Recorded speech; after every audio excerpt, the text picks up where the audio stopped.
Hello मित्रों, आप सभी का बेस्ट बायोलॉजी में यूट्यूब चैनल पर स्वागत है। मैं वेद प्रकाश गुप्ता आप लोगों के सामने कुछ जीव विज्ञान की इम्पॉर्टेंट वन लाइनर क्वेश्चन को लेकर उपस्थित हुआ हूँ, जो आपकी स्क्रीन पे दिख रहा होगा, जो निम्न इस प्रकार हैं। पहला, तरल संयोजी ऊतक। तरल संयोजी ऊतक है तो रक्त और लसिका, यानी रक्त और लसिका को तरल संयोजी ऊतक कहते हैं। दूसरा क्वेश्चन, रक्त का तरल भाग। रक्त का तरल भाग यानी लिक्विड पार्ट ऑफ ब्लड, रक्त का तरल भाग प्लाज्मा कहलाता है। क्वेश्चन नंबर तीन, प्लाज्मा में उपस्थित मुख्य प्रोटीन। प्लाज्मा में उपस्थित मुख्य प्रोटीन फाइब्रोनोजेन, ग्लोब्यूलिन तथा एल्बुमिन है। यानी प्लाज्मा में उपस्थित मुख्य प्रोटीन फाइब्रोनोजेन, ग्लोब्यूलिन एवं एल्बुमिन। अगला क्वेश्चन नंबर 4, लाल रक्त कणिकाएँ यानी आरबीसी बनती हैं।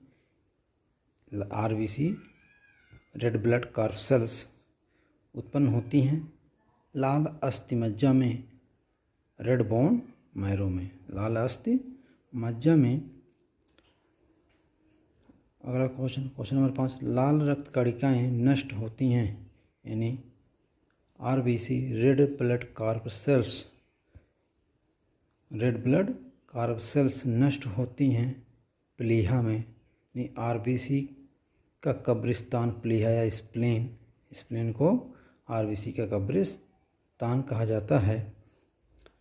लाल रक्त कणिकाओं की औसत आयु। नेक्स्ट क्वेश्चन, लाल रक्त कणिकाओं की औसत आयु, average age of red blood corpuscles RBC 120 दिन। औसत आयु 120 दिन।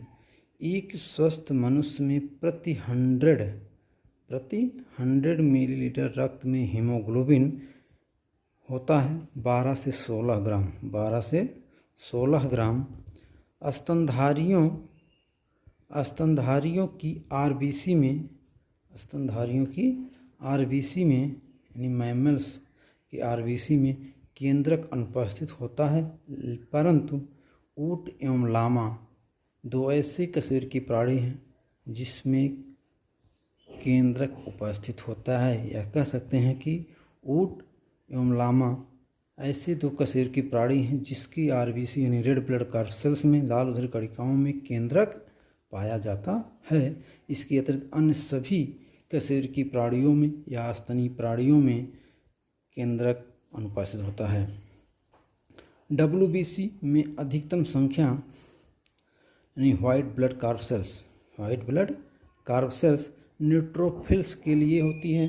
डब्ल्यूबीसी में अधिकतम संख्या न्यूट्रोफिल्स की होती है और डब्ल्यूबीसी में केंद्रक पाया जाता है, अर्थात मैमल्स या स्तनधारियों के सभी प्राणियों में, ऊँट और लामा को छोड़कर सभी स्तनधारियों प्राणियों में डब्ल्यूबीसी में केंद्रक पाया जाता है।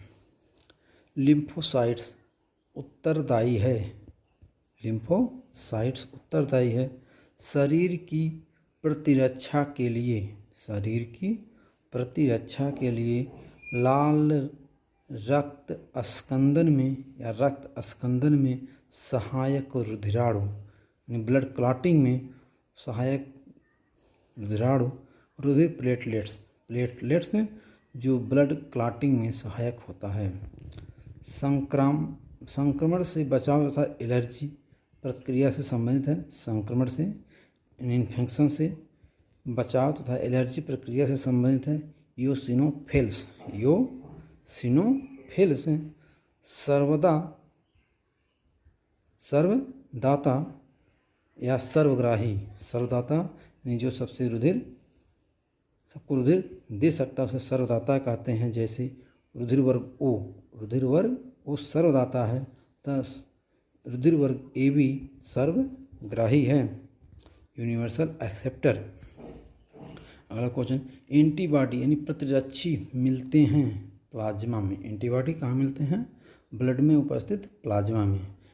एंटीजन प्रतिजन मिलते हैं आरबीसी में, रेड ब्लड कॉर्पस सेल्स में, लाल रुधिर कणिका में एंटीजन या प्रतिजन पाए जाते हैं।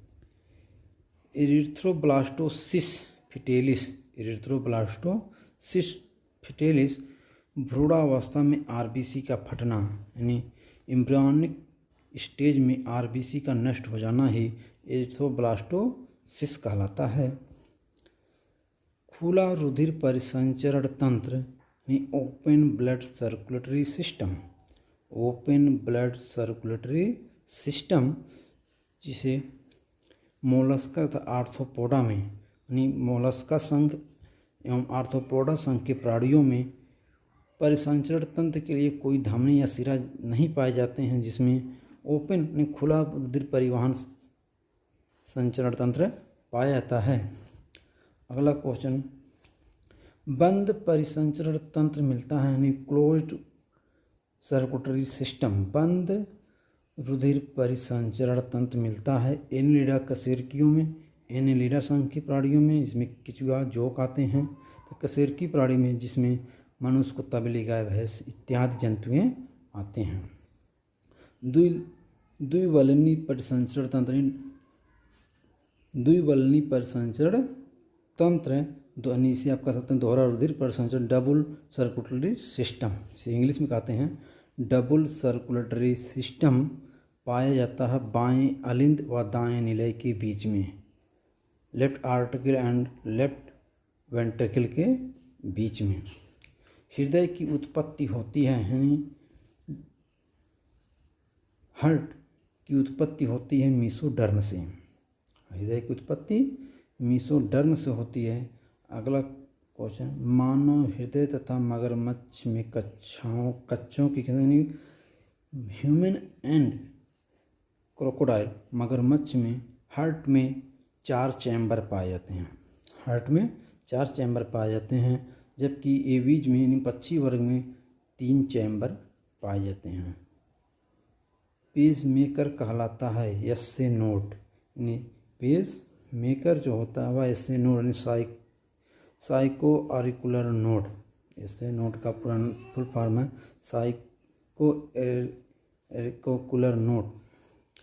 हृदय 1 मिनट में धड़कता है 72 बार, हृदय 1 मिनट में 72 बार धड़कता है, हृदय 1 मिनट में 72 बार धड़कता है। यदि आपसे पूछा जाए कि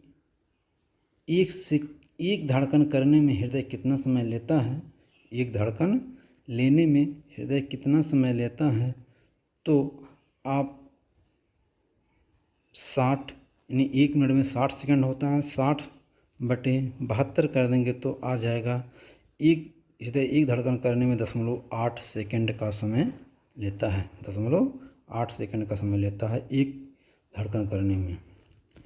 द्विवल्नी तथा त्रिवल्नी कपाट के बंद होने से संबंधित ध्वनि, यानी द्विवल्नी और त्रिवल्नी कपाट के बंद होने से लब की ध्वनि सुनाई देती है, लब की ध्वनि सुनाई देती है जो हृदय से आवाज़ आती है। अगला क्वेश्चन, अर्धचंद्राकार कपाटों के बंद होने से संबंधित ध्वनि है। अर्धचंद्राकार कपाटों के बंद होने से संबंधित ध्वनि डब की ध्वनि होती है, डब, जो अर्धचंद्राकार कपाटों के बंद होने से डब की आवाज़ आती है जो हृदय से होती है। मानव हृदय पेशी जनक है, यानी मानव हृदय मायोजेनिक पेशियों का बना होता है, मनुष्य का हृदय मायोजेनिक पेशियों का बना होता है, जिसमें 4 चैम्बर पाए जाते हैं, 2 अलिंद और 2 निलय। जैसा कि आप लोग इस 26 क्वेश्चन देखे होंगे मित्रों, आपको यदि पसंद आए तो इसे आप एक शेयर एक लाइक ज़रूर करिएगा। धन्यवाद आप सभी को।